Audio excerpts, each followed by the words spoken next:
Alright, today on the back of my Nitro 170 TF, I'm going to add the NOCO AC power port.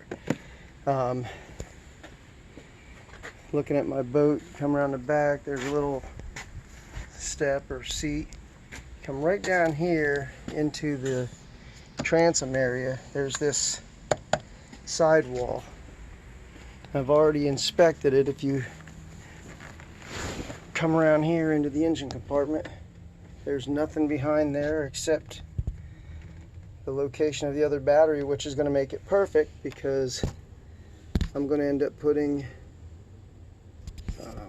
the second battery there and the charger right over there. So let's get it on.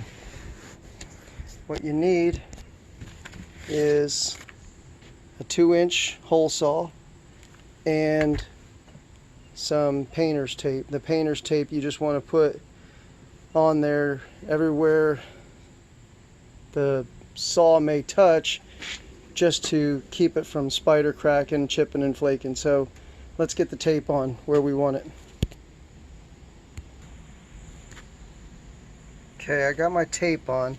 I had to swing my motor all the way to a left-hand steer to yield enough room in here to get my hole saw in. So, you know, here goes nothing. Let's put a hole in it.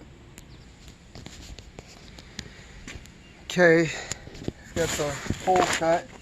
Next thing to do is install the actual plug.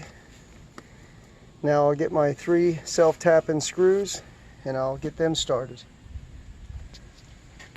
Here it is, my shore power, if you can see it.